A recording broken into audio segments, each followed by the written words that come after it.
Good morning, good morning.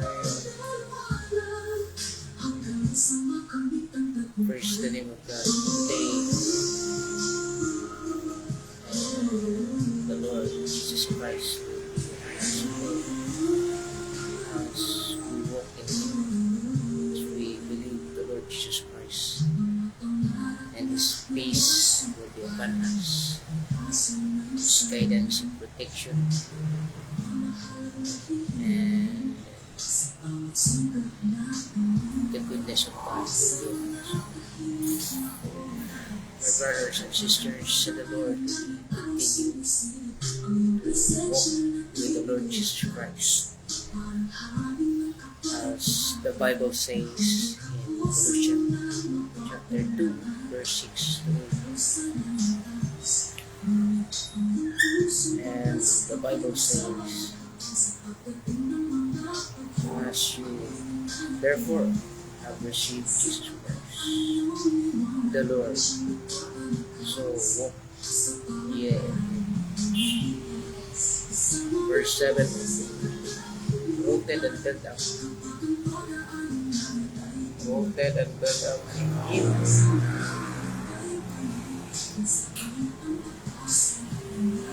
And established in faith, as you have been taught, abounding in thanksgiving. Beware lest any one of you, through philosophy and empty deceit, according to the tradition of men, according to the tradition of men, according to the basic principles of this world, and not according to the pride. Yun mga kapatid, salita ng Diyos. Our verse today ay napakalagang bagay para sa ating lahat. We're going to establish our faith in Jesus Christ. Verse 6, as you therefore have received Christ Jesus the Lord, so walk ye in Him. So, nung naniwala tayo sa Panginoon at tinanggap natin yung Panginoon sa ating buhay, ay kailangan nating lumakad kagaya ng ating Panginoong Hesus. So, we have the responsibility to walk in Christ-likeness as a Christian and as a believers of the Lord Jesus Christ. We walk like Jesus. Kailangan natin sundin ang ating Panginoong Hesus, for we receive Him into our life. So the Lord Jesus commanded that we walk in Him.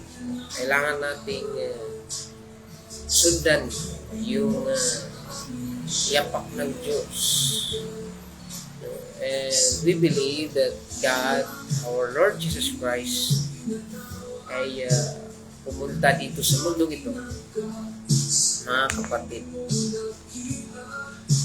His mission and His goal and His mission is to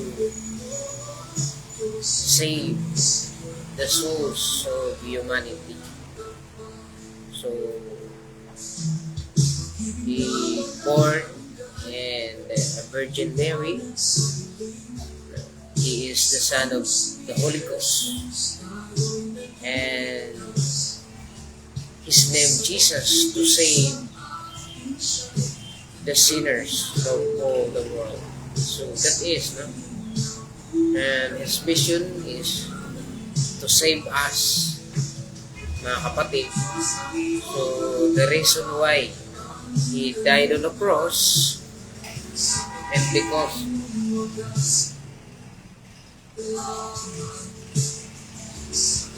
reason that He died on the cross is to save us. So wala na talagang ibang mission ng ating Panginoong Hesus upang tayo iligtas. So walk ye in Him. Kung ano ang ating Panginoong Hesus, ay ganun sana tayo. So, like-minded of our Lord Jesus Christ. So we walk in Him. So kung ano yung plano ni Jesus, ay plano din natin. Kagaya ng kanyang pagmamahal, kailangan din nating magmahal sa ating kapwa upang iparating ang gusto ng ating Panginoong Hesus na the reason why He died on the cross and He is our Savior, mga kapatid, to save us. There is no other way na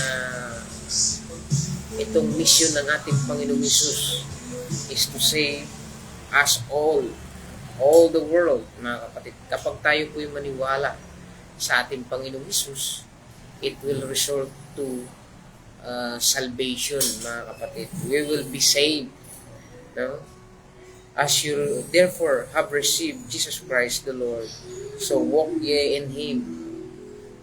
Nang tinanggap na natin ang Panginoong Hesus sa ating buhay, we walk with the Lord Jesus Christ. So, kailangan na nating humakbang,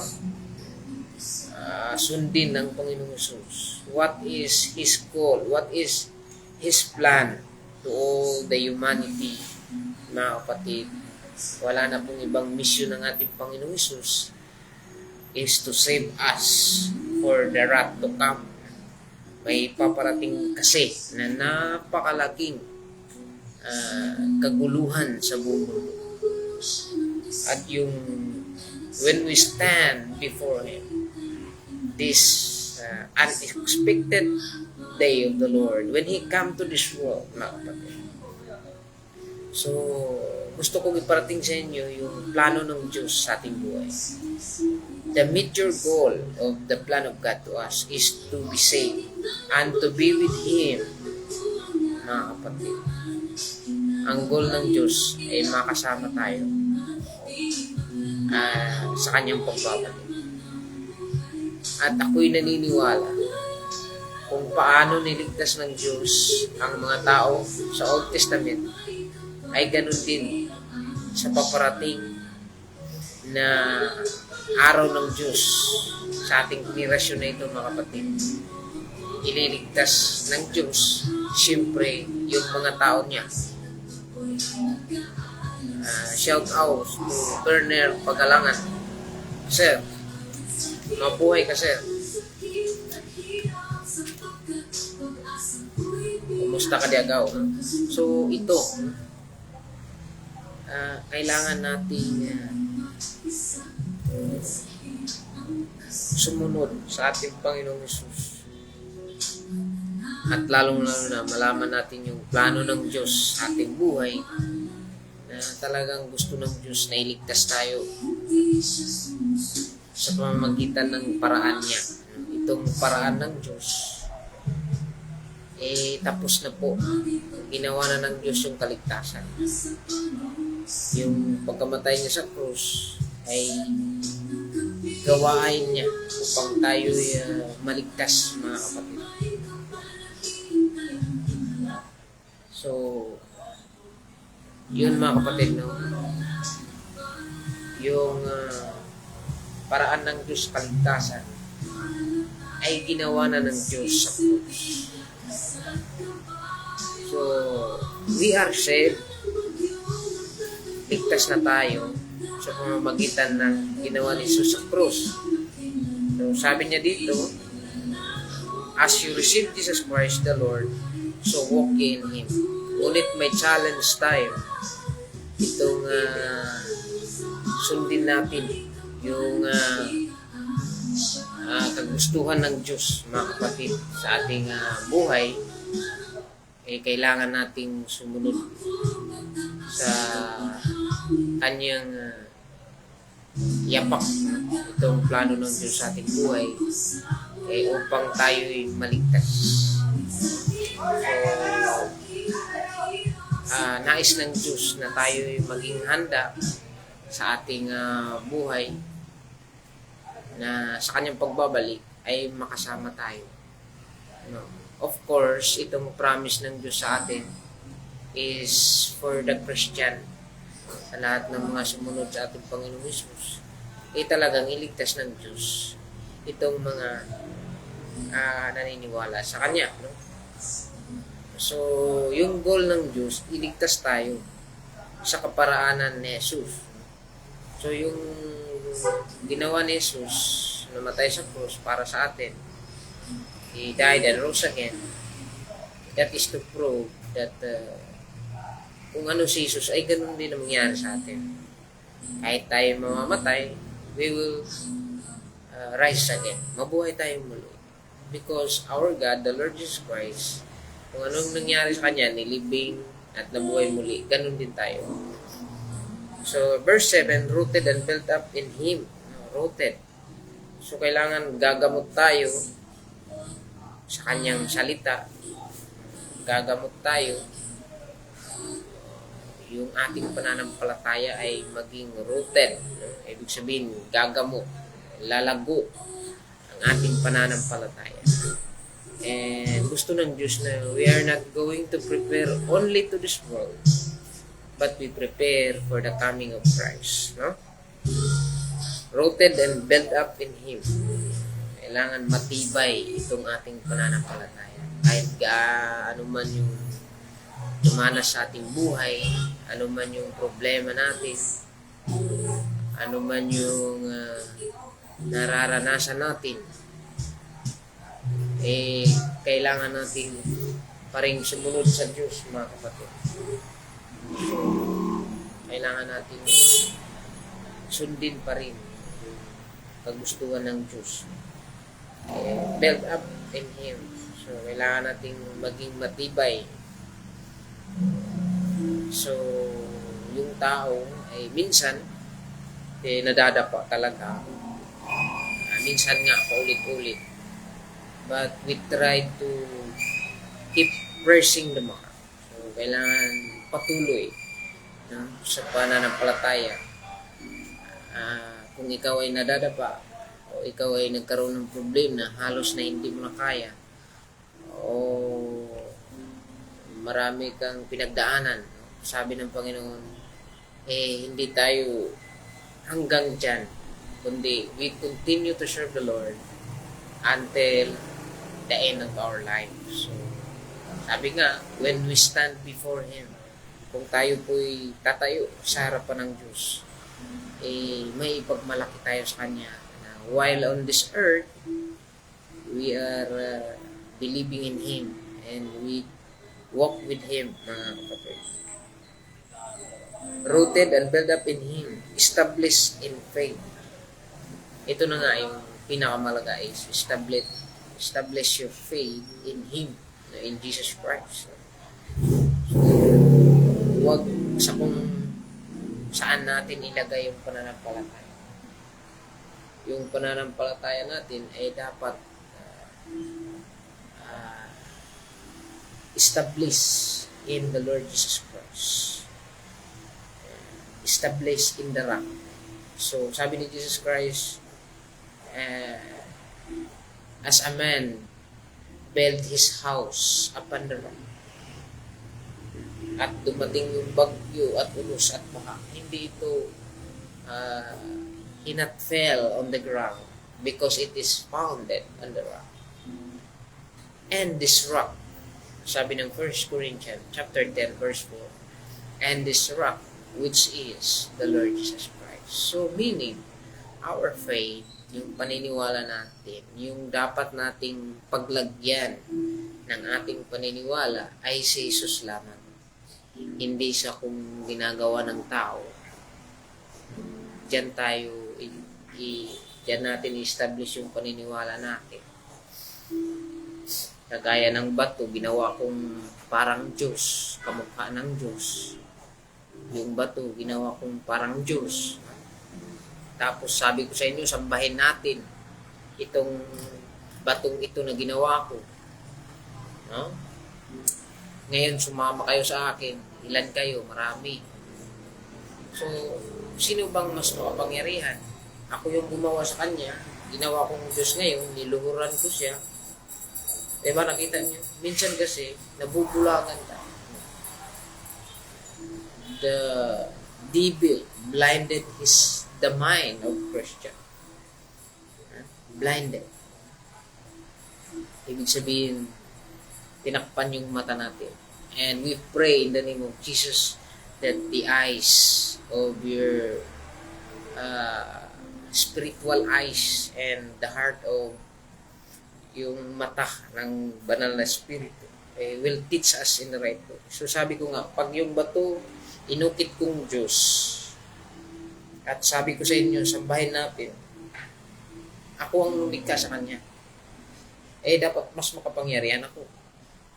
Diba? So, Mauro, Tagaan Junior, maraming salamat. Master, God bless God. So, ginawa ko yung bato na Diyos. Ngayon, sabi ko sa inyo, samahan niyo ako, sambahin natin. So, napakamali. So, sabi nga ng Panginoon, don't worship anything in this world. In heaven, in the earth, and beneath the earth. So, huwag tayong sumamba. Lalo na yung ginawa natin. Ginawa ng kamay. Niluhuran natin. Sinasamba natin. Tinuturing nating Diyos itong bato. Nakawangis ng Diyos. Hindi nga makapagsalita. Hindi nga makapagsalita itong bato na ginawa nating Diyos. Hindi nga makarinig. Niluhuran mo pa. Hinalikan mo pa. Ginawa mong Diyos. Pag may sakuna, kinarga-karga mo pa. Ilagay mo dito. Yung Diyos mo na niluhuran na ginawa mo. Ginawa ng kamay ng tao. So, minsan ganun ang tao. Because his faith, dahil yung paniniwala natin, ay nilagay natin dyan sa ginawa natin. And that is happened in the days of Moses and Mount Sinai. When Moses going to Mount Sinai to meet the Lord, itong naiwan na Israelite, tingnan nyo how is this? Mga bright naman sila. May matalino naman sila because they are the children of God. Tumabok na sila sa Red Sea. Tumabok ng dagat. Dumaan sila sa dagat na hindi walang nangyari sa kanila. Nakita na nila yung kapangyarihan ng Diyos. Tingnan mo, pag akyat nila doon sa Mount Sinai, iniwan sila ni Moises sa ibaba. Itong mga sing-sing nila na gold, yung sing-sing na gold, kwintas na gold, ginawa nilang guya. Tingnan nyo, ginawa nilang guya, baka sa atin, tupa. Hindi tupa, yung baka nga. Na made in gold. Ginawa nilang, pinurma nilang guya, baka. Ngayon, napurma na yung mga sing-sing nila, mga kwintas nila na purma ng baka, mga kapatid. Sinamba na nila ngayon. They worship what they made. Yung nilikha nila, sinamba nila. Baliktad yun. Dapat yung sambahin, yung lumikha. Diba? Ako ang lumikha sa'yo, sambahin mo ako. Diba? So, but the Israelite, kahit nakita na nila yung kapangyarihan ng Diyos, at pinadaan sila sa dagat. Ngunit, alam mong ginagawa nila, gumawa sila ng guya na made it with gold. Sinamba nila, hinalikan nila, sinasayaw-sayawan nila. At pagbaba ni Moises from the Mount Sinai, na nakipagkita yung Diyos sa kanya doon sa Mount Sinai, yung 10 Commandments na kinuha ni Moises, pagdating niya sa baba, yung mga tao na Israelite, tao na ng mga Diyos yun niligtas na sila sa Diyos galing kay Pero at pinadaan sila sa dagat. Ngunit, tingnan nyo kung gaano kabugo itong mga Israelita gito. Gumawa sila ng sariling Diyos. Yung guya. pinurma galing sa gold, mga kapatid. And they worship this image, yung nilikha nilang guya na made it with gold. Sinamba nila. Ngayon, nagalit si Moises. Bakit nyo sinamba yung guya? Pinurman yung guya, sinamba ninyo, hinalikan ninyo, niluluhuran nyo. Hindi yan ang Panginoon. Yung Panginoon natin, yung naglabas sa atin from Egypt, yung Panginoon natin, yung dumaan tayo sa dagat na walang nangyari sa atin. Binigyan tayo ng daan ng Diyos sa dagat. Yun ang Diyos natin. Hindi yung nilikha yung image o imahe ng baka. Hanggang ngayon, yung mga Indiana, ang Diyos nila baka talaga. Sabi nga ng Panginoon, huwag kayong sumamba sa mga ginagawa nyo. Alam nyo, sabi ng Revelation, don't worship even the angel. Kahit yung anghel nga, nung sinamba ni Apostol John, si John, nung sinamba niya yung anghel, sabi ng anghel, huwag mo akong sambahin. Katulad mo rin ako, nagsiservisyo sa Panginoon. Sambahin mo ang Diyos na lumikha ng langit. Yun kasi, when we establish our faith in Rome, yung paniniwala natin, kapag nilagay natin sa mali, darating yung panahon, it will be end with nothing. Nothing. Example na lahat natin si Kibuloy. What is the foundation of Kibuloy? Of his faith? His faith is not founded on the Lord Jesus Christ. Hindi kasi na-establish yung paniniwala niya kay Jesus. Alam mo kung saan na-establish? Sa Kanya. Siya yung Panginoon. He is the Son of God. Ang tanong, sabi ng Bible, mayroon bang kambal si Jesus? So, when the time is come, your faith, even how successful you are, sabi ng Bible, even how successful you are, there is a day na wawasakin ng Diyos yung foundation of belief. Kung ang paniniwala natin ay nilagay natin sa mali. Like Kibulo, yung paniniwala niya, siya yung Diyos. Siya yung Diyos. Ibig sabihin, his faith was established in himself. So, yung paniniwala niya is mali. So, darating ang panahon, i-shake ng Panginoon. So, shout out to IPMR. Nag-iisang magiting na babae. Proud taga-Paulo. So, IPMR. So, God bless. So, itong napaka-delikado. When our faith is not established in Jesus Christ, kapag ang ating paniwala ay hindi nakalagay o na-establish sa Panginoong Jesus, kahit gaano ka-successful yung ministry. Sige, Buloy, imagine, million of followers was follow him. Imagine, he is a Filipino and his followers is from abroad. Sabi ko nga, if the faith is not established in Christ, darating yung araw, itong paniniwala mo ay wawasakin ng Diyos. Wawasakin ng Diyos yung paniniwala mo because it is not founded on the Lord Jesus Christ.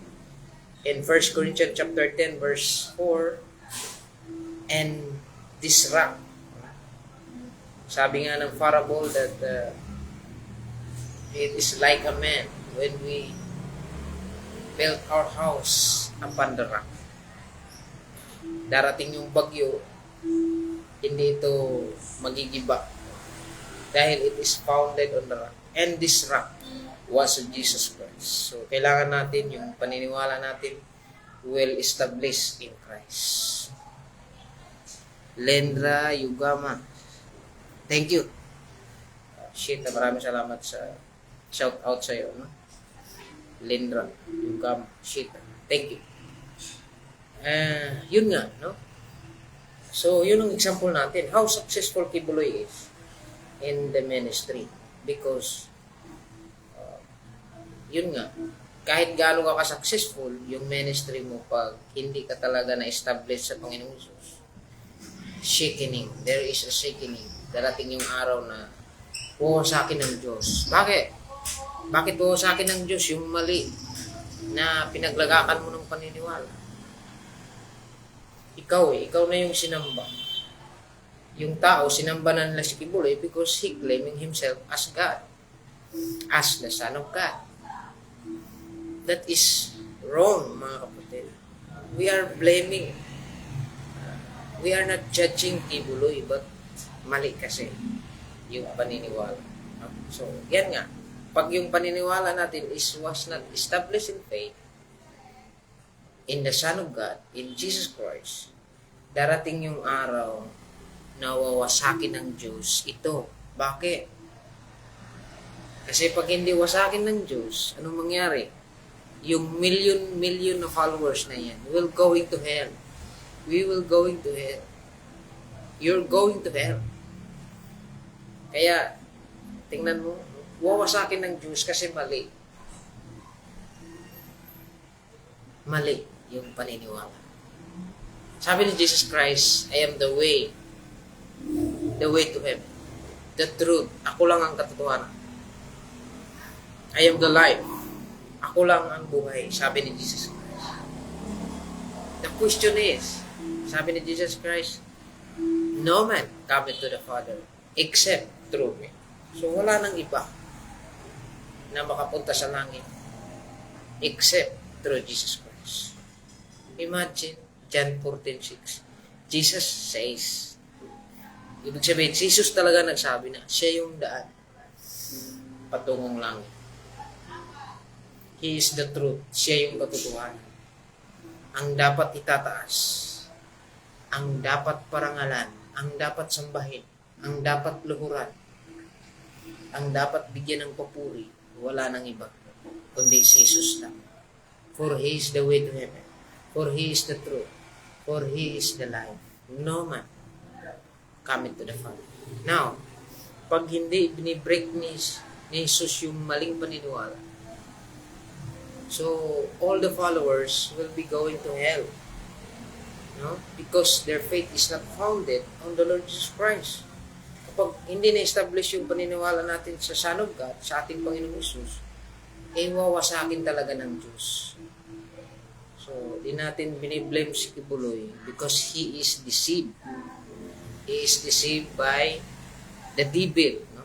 Dinideceive siya ng diablo. No? He is blinded with the God of this world. No? But the Lord Jesus Christ have a victory over this deception of the devil, mga kapatid. And the victory of Jesus Christ, that He died on the cross, for this is the victory of the Lord Jesus Christ. So, nagtatagumpay na po ang ating Panginoong Hesus sa gawain ng diablo. Alam mo yung tali ng diablo, death, kamatayan. Ito yung kamatayan, tali ng diablo yan. At pangalawa, yung sin. Number 1, yung sin. Death, sin, death, curses, condemnation.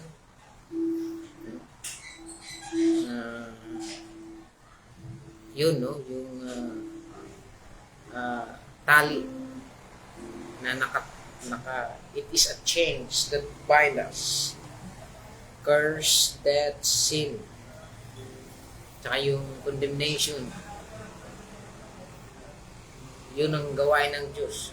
Gawain ng diablo sa buhay ng tao. To destroy family, destroy relationship. Hindi tao ang may sala, kundi yung diablo na tumutukso sa tao. Now, in our days, mayroon mga sinasabi ko sa inyo, it is from the knowledge of God and the wisdom of God. Lalo na yung mga relihiyon, shout out to you. May relihiyon na nagsabi na sila lang maligtas. You are wrong. Darating ang panahon, wawasakin ng Diyos ang relihiyon mo. Kagaya ni Kibuloy. Because your faith is wrong. It is founded in religion. Kapag ang paniniwala mo is founded on religion, kahit gaano ka successful yung ministry mo, wawasakin ng Diyos yan pagdating ng panahon. Kapag ang paniwala mo what was not founded on Jesus Christ, kapag ang paniniwala mo is relihiyon o anumang doktrina, lalo na yung doktrina ng iba, kapag hindi ka sumunod sa doktrinang ito, pag hindi ka sumunod sa doktrinang ito, hindi ka mapunta ng langit, mapunta ka ng impyerno. Walang ibang doktrina na makaligtas sa atin, yung doktrina about Jesus Christ. So maraming doktrina ngayon sa mundo na ginagawa na nilang kaligtasan. Hindi makaligtas ang reliyon.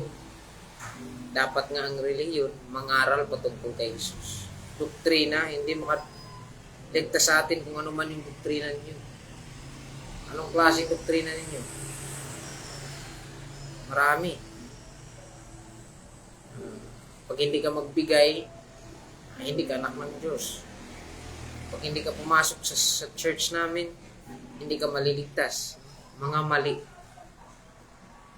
So, shout out Manuelito Abriol. God bless you, brother. Continue to searching our God. No? Patuloy tayong manaliksik patungkol. So, kapag outside of Christ, kapag ang paniniwala natin ay labas na kay Jesus, so mali na yun. Mali na. Kapag sabihin mo, example, itong reliyon namin ay makaligtas. Wala nang iba. Pag hindi ka sumamba dito, hindi ka na maliligtas. Diba? So mali. Mali. Wrong. You are establishing your faith in religion. Yung reliyon, hindi makaligtas sa atin yan. Dapat nga magtuturo patungkol kay Jesus. Jesus. Religion is like a mirror teaching us to Jesus Christ. Magtuturo sa atin. Pumunta kayo kay Jesus. You need Christ. For He is the Savior. Tinatawag ngang Savior eh. Minsan kasi tayo mga Pilipino o anumang lahi, blinded.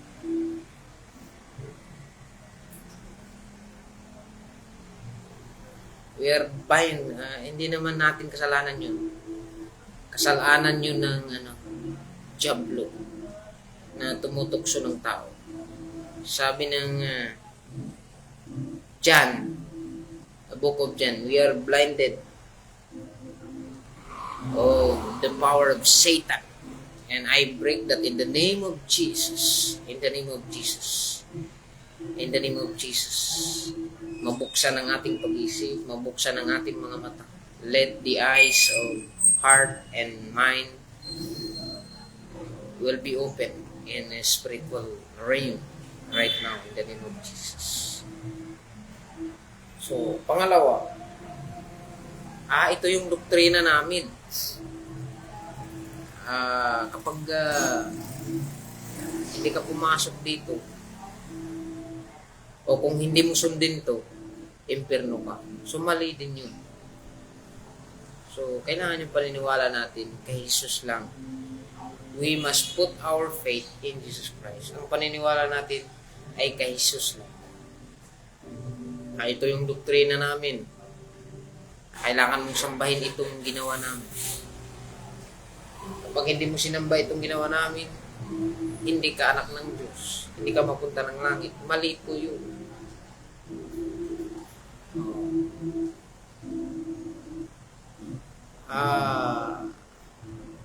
itong patay maliligtas pa na sa pamagitan ng panalangin natin. Mali po yun. Hindi na natin maligtas ang patay kung patay na. Ang sabi ni Jesus Christ sa John 3:18, if he believe on the Lord Jesus Christ is not condemned, but he did not believe on the Son of God, he is condemned already. Ibig sabihin, nung buhay ka pa, kapag wala kang paniwala sa Diyos, wala kang Diyos. Wala kang panahon sa Diyos. So, wala.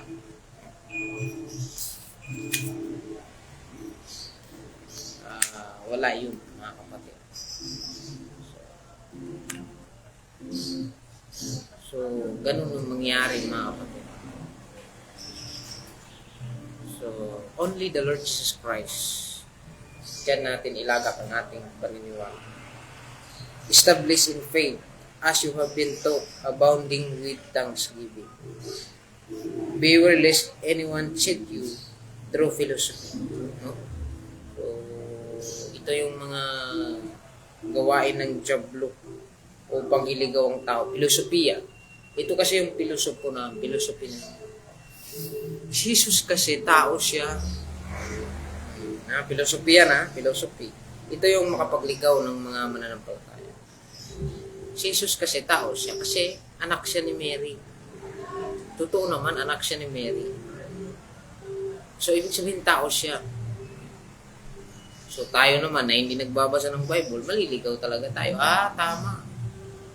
Tama ka, brother. Tama ka, pastor. Jesus pala tao, no? But, if you read the Bible, in Matthew chapter 1, 18 to 23, ayaw nga niyo kay Mary dahil meron ng laman ng kanyang tiyan. Sabi ng anghel, Jose, take Mary as your wife because the child in his womb is the child of the Most High God. Anak siya ng dakilang Diyos. He conceived with the Holy Spirit. No?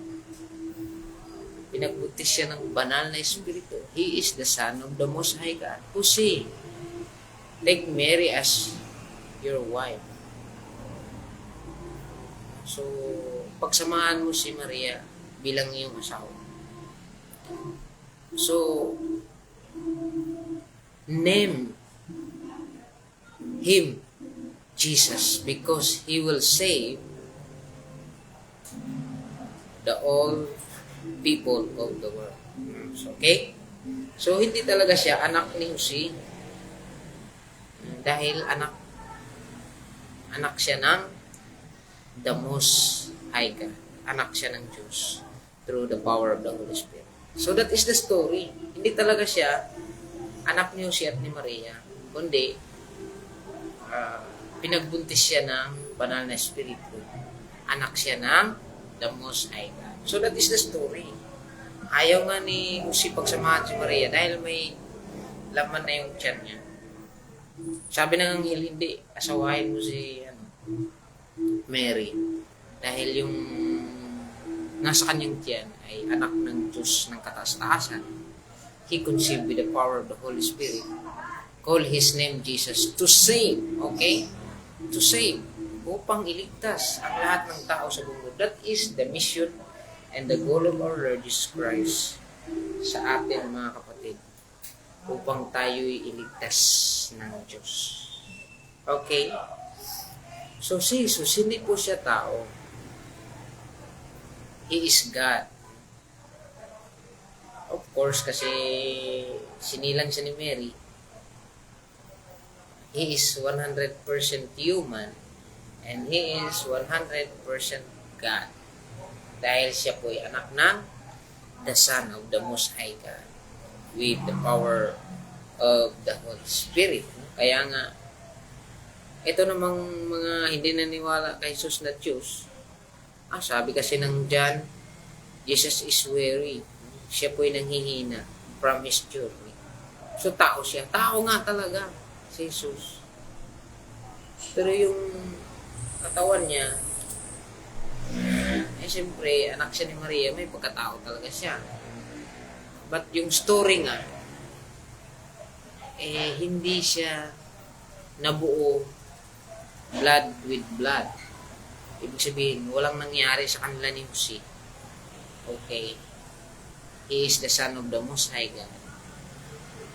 So siya po'y anak ng Diyos. Diyos siya na nagkatawang tao. Okay? Sabi ng 1 John 1:1, in the beginning was the Word, and the Word was with God, and the Word was God. In John 1:14, itong Diyos na salita, and the Word was made flesh. At yung Diyos nagkatawang tao. And we beheld His glory, the glory of the only begotten Son of God. Itong si Jesus. So, yun. So, that is the story, mga kapatid. Beware, true. That is philosophy. Filosofiya kasi yan eh. Yung anak ng manok ay manok. Diba? So, si Jesus, anak ni Maria, tao si Jesus. So, ganun. But when we look on the story, hindi talaga siya ipinanganak na may nangyari sa kanila ni Jose at sa kanila ni Mary. Because he is the Son of the Most High God. Nagkatawang tao lang sa pamamagitan ni Mary. Mary is the chosen vessel only. Ginamit lang siya upang isilang itong tagapagligtas na si Jesus. Philosophy, empty discipline. According to the tradition of men. Yung mga tradisyon natin ngayon. Tradisyon. Ano ba yung tradisyon natin ngayon? Hindi na kasi. Ito yung makaligtas sa amin. Itong tradisyon namin. Nagising kami sa tradisyon. Ito na yung makaligtas sa amin. Mga kapatid, mali po yun. Ang tradisyon natin ay tradisyon lang yan.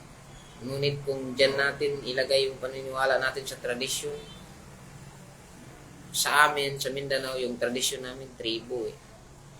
May Diyos-Diyusan kami. Yung diwata.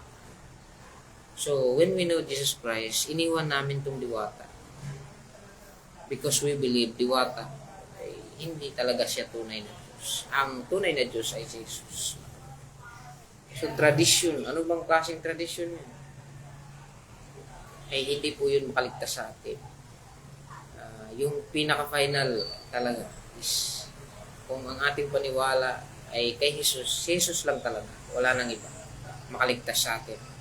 Hindi filosofiya, hindi tradisyon, hindi prinsipyo, principle of this world, and not according in Christ. So, out of Christ is mali na po lang.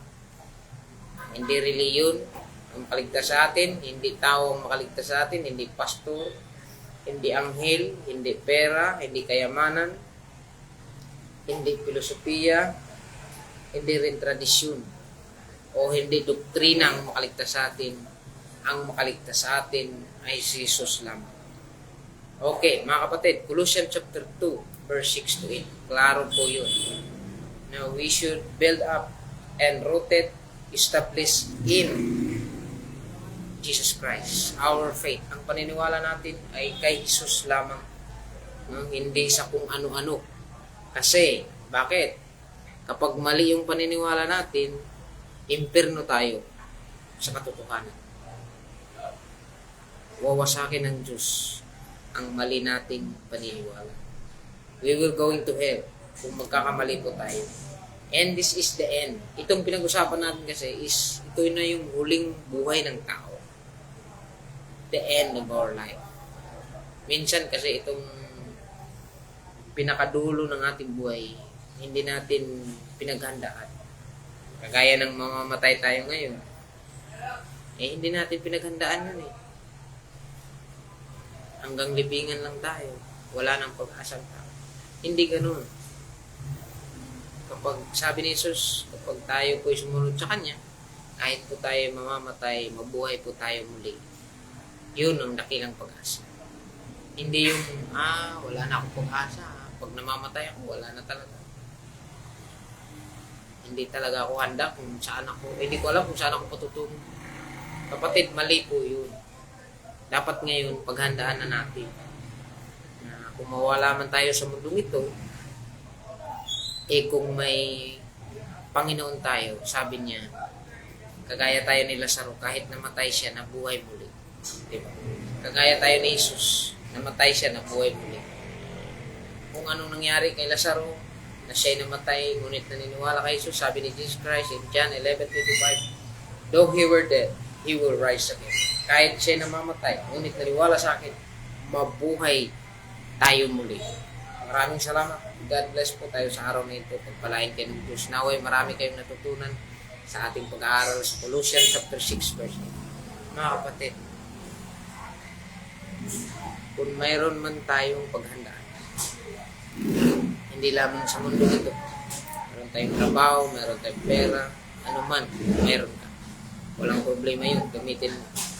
Ngunit, sinasabi ko, kailangan din natin maghanda sa pagbabalik ng Diyos. Kailangan din natin maghanda sa sarili natin, maging ang ating mga kapatid, mananampalataya sa Diyos. Palaya tayo ng araw na ito.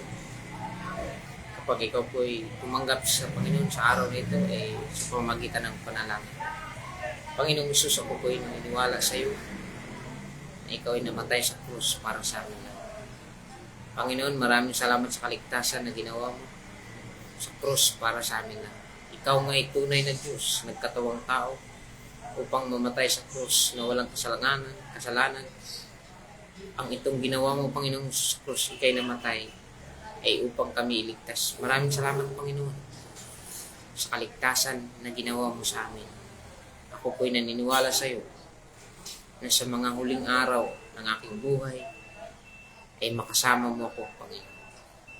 Panginoon, ikaw po'y pinaniniwalaan ko ng aking panalangin na isulat mo ang aking pangalan sa aklat ng buhay.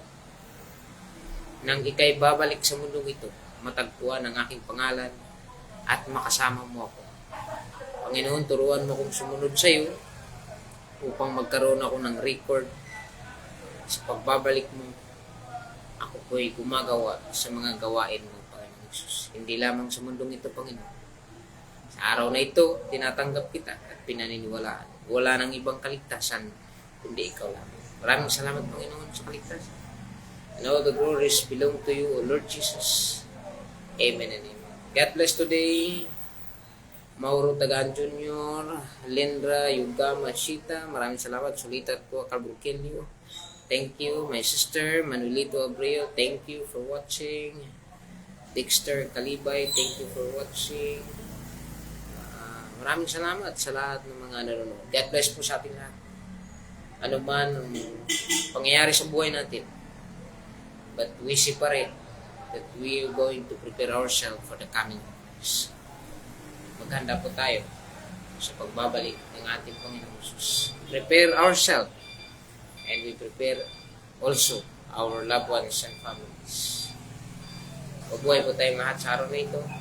This is Brother Jomar Ituo ay patuloy nangangaral ng salita ng Diyos habang may buhay, may pag-asa pa tayong magkaroon ng record sa Diyos at sa paghahanda sa kanyang pagkakas.